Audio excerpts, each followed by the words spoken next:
विश्व 24 न्यूज हर पल आपके साथ। आपलं नाव?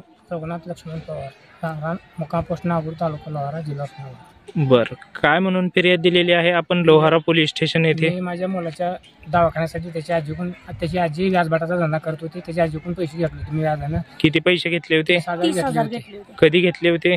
2 वर्ष झाली घेऊन। नाही, 4-5 वर्ष झाले घेतले होते। बर, 2 वर्ष झाले आपण पैसे त्यांचे वापस दिलेत। बर, ते म्हणते की आमचे पैसे वापसच दिले नाहीत म्हणून सारखं आमच्यावर जीवे मारण्याचे सारखं धमक्या आणि ह्यांना गाडी। बर, घटना काय झालेली होती त्या दिवशी?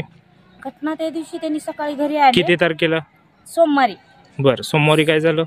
सोमवारी त्यांनी घरी आले। कोण घरी आले? ते विलास आणि त्याचे 2 पोरं, पवार, कृष्णा विलास पवार, लखन विलास पवार। किती वाजण्याच्या सुमारास घरी आले? संध्याकाळी 6च्या सुमारास। 6च्या सुमारास। बर, पुढे काय झालं? पैसे देऊन लाकड धरून काट्या घेऊन आली, माझे पैसे देणार, तुला जीवे मारण्याची धमकी देतो म्हणजे। किती पैशाची मागणी केली त्यांनी? 60,000ची मागणी केली त्यांनी। बर, पुढे काय झालं? पुढे मग त्यांच्या घरी नेली उचलून, मला तिथं घरी मारा, ह्याला घाला गाडी ते म्हणाले, मग तो ह्याचा काटा काढू म्हणाले। बर, तुम्हाला एकट्याला मारहाण केलं? नाही, माझ्या बायकोला, माझ्या मुलाला आणि मला मारहाण केली। मी लोकांची शेतमजुरी करून खातो, लोकांच्या सालगडी कामावर आहे मी। बर, तुम्हाला तिघाला मारहाण केलं? तिघाला मारहाण। बर, या संदर्भात तुम्ही कुठे उपचार वगैरे घेतला? लोहारा दवाखाना सिव्हिल मध्ये गेलो। बर, आता व्यवस्थित झाल्यामुळे तुम्ही लोहारा पोलीस स्टेशन येथे फिर्याद देण्यासाठी आलेला आहे? हो। ठीक आहे।